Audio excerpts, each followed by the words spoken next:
தமிழ் சொந்தங்கள் அனைவருக்கும் வணக்கம். நான் பிரபாகரன். நான் இன்றைக்கி கொடும்பாலூரில் அமைந்திருக்கக்கூடிய முசுகுந்தீஸ்வரர் அப்படிங்கிற ஒரு சிவன் கோவிலில் தாங்க இருக்கேன். அந்த கோவில் எடுத்துட்டோம் அப்படின்னா கட்டப்பட்ட ஆண்டு அப்படிங்கிறது கிபி 9ஆம் நூற்றாண்டுலேருந்து கிபி 10ஆம் நூற்றாண்டு காலகட்டத்தில் கட்டப்பட்டதாக சொல்கிறாங்க. அதுவும் இருக்கு வேளிர் அரசர்கள் காலத்தில் கட்டப்பட்டதாக சொல்கிறாங்க. இந்த ஊர் அப்படிங்கிறது பார்த்தோம்னா வரலாற்றில் ஒரு மிக முக்கியமான ஊர் அப்படின்னு சொல்லலாம். ஸோ இங்கே இருக்கக்கூடிய ஒவ்வொரு இடமா தான் அடுத்தது நம்ம பார்க்க போகிறோம். வாங்க வீடியோக்குள்ளே போய் இந்த கோயில் எப்படி இருக்குது, அதனுடைய வரலாறு என்ன அப்படின்னு பார்க்கலாம். இப்போ நமக்கு கொடும்பாலூர்லேருந்து அந்த மெயின் ரோட்லேருந்து கொஞ்சம் தூரம், அதாவது ஒரு 200 மீட்டர்லேயே இந்த கோவில் அப்படிங்கிறது லொக்கேட் ஆயிருக்குங்க. ரைட் சைடு இருக்கிறது பார்த்தோம்னா 63 நாயன்மார்களில் ஒருவரான இடங்கிலி நாயனாரோட கோவில்.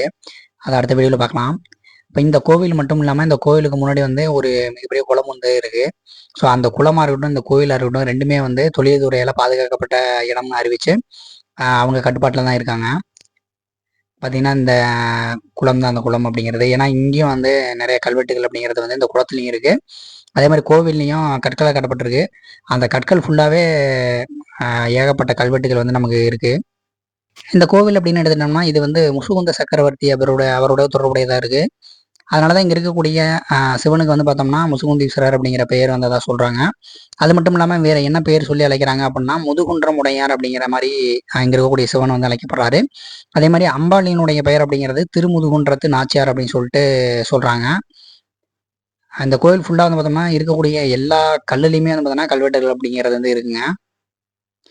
நம்ம அப்படியே ஒன்றுனா பாட்டே வாங்க, கோவிலையும் அப்படியே சுற்றி பார்க்கலாம், அதோட வரலாறு அப்படியே பாட்டே வருவோம். இந்த கோவிலை யார் கட்டியிருக்காங்க அப்படிங்கன்னா அவரும் பார்த்தோன்னா ஒரு இருக்கு வேளிர் அந்த வம்சத்தை சார்ந்தவராக தான் இருக்காரு.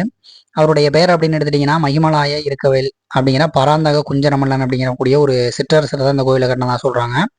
அந்த கோவில் கட்டப்பட்ட ஆண்டு அப்படின்னு எடுத்துட்டோம்னா கிட்டத்தட்ட கிபி 921 அப்படிங்கிறாங்க. அப்படி பார்க்கும்போது இங்கே இருக்கக்கூடிய, அதாவது இந்த கொடும்பாலூரில் இருக்கக்கூடிய பெரும்பாலான கோயில்கள் தஞ்சாவூர் பெரிய கோயில் கட்டுறதுக்கு முன்னாடியே கட்டியிருக்காங்க. இந்த கோயிலோட மாடலாக தான், அதாவது இங்கே இருக்கக்கூடிய இந்த ஊரில் இருக்கக்கூடிய கோயில்களோட மாடலாக தான் பார்த்தோன்னா பெரிய கோயில் கட்டினாங்க அப்படிங்கிற மாதிரியும் நம்பிக்கை இருக்குது. இப்போ நம்ம அப்போ பார்த்தீங்கன்னா இந்த மூலவர் சன்னதி அப்படிங்கிறது பூட்டி இருந்தது. அவங்களுடைய நம்பர் பார்த்தோன்னா கான்டாக்ட் நம்பர் கொடுத்துருக்காங்க. நீங்கள் காலையில் 10 to 11 ஓப்பனில் இருக்குது. இன்பிட்வீனில் வேறு ஏதாவது டைமில் போனீங்க அப்படின்னா அவங்களுக்கு கூப்பிட்டோம் அப்படின்னா ஃபோன் பண்ணி வர சொன்னீங்கன்னா வர்றாங்க அர்ச்சகர் அப்படிங்கிறவங்க. உள்ளே அந்த கோயிலுக்கான கிணறு இருந்தது. அந்த காலத்துலேயே அப்போ பண்ண ஏகப்பட்ட சிற்பங்கள் பார்த்தோன்னா இன்னுமே இருக்குது. இல்லை நீங்கள் வெளியே இருந்து வரீங்க அப்படின்னா இந்த கோயில் எப்படி ரீச் பண்ணலாம்னா, இப்போ திருச்சியிலேருந்து வரவங்க கிட்டத்தட்ட திருச்சியிலேருந்து இங்கே இந்த கோயில் அப்படிங்கிறது 50 கிலோமீட்டர் தொலைவில் லொக்கேட் ஆகிருக்கு. அதே மாதிரி புதுக்கோட்டையிலேருந்து வரவங்களுக்கு 45 கிலோமீட்டர்லையும், விராலிமலையிலேருந்து வந்தீங்க அப்படின்னா 9.5 கிலோமீட்டர், அப்புறம் மணப்பாறையிலேருந்து ஒரு 13 கிலோமீட்டரு, தோரங்குறிச்சி அந்த மாதிரி இருந்து வந்தீங்க அப்படின்னா அங்கேருந்து ஒரு 27 கிலோமீட்டர்லேயும் இந்த கோயில் அப்படிங்கிறது லொக்கேட் ஆகிருக்கு. ஸோ மேஜரான அந்த பஸ் ஸ்டேஷனில் பார்த்தோன்னா இந்த கோயிலுக்கு அங்கேருந்து இங்கே வரக்கான வழி இருக்குது.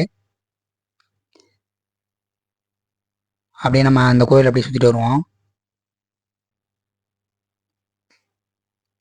பார்த்தாலே ரொம்ப அமைதியாக இருங்க. இந்த மாதிரி நம்ம வில்லேஜ் சைடு வரக்கூடிய கோயில்களுக்கு பார்த்தோன்னா பெரும்பாலும் ஆட்கள் பார்த்தோன்னா அதிகமாக வரமாட்டாங்க.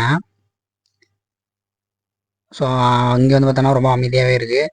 அப்போ சிற்பங்கள் பார்த்தோம்னாலும் அந்த டைமில் பண்ணது அப்படியே இருக்குது பாருங்க. இந்த கோயில் கட்டிட்டு அதுக்கு அடுத்து நிறையா மன்னர்கள் இந்த கோயிலுக்கான பணிகள் பார்த்தோன்னா பண்ணியிருக்காங்க. இந்த கோயிலில் விசேஷம் அப்படின்னு எடுத்துட்டிங்கன்னா சிவனுக்கு உண்டான நாட்கள்னு சொல்லலாம். பிரதோஷம், மகா சிவராத்திரி, அப்புறம் கார்த்திகை தீபம். ஸோ இது போன்ற விழாக்கள் இங்கே கொண்டாடுறாங்க. அதே மாதிரி என்னென்ன வேண்டிக்கிறாங்க அப்படின்னு எடுத்துட்டிங்கன்னா திருமணமாக இருக்கட்டும், குழந்தை பேர், அப்புறம் எஜுகேஷன் கல்விக்கு, பிஸ்னஸ் அந்த மாதிரி சொல்லிட்டு எல்லாத்துக்குமே பார்த்தோன்னா இங்கே வேண்டிக்கிறாங்க.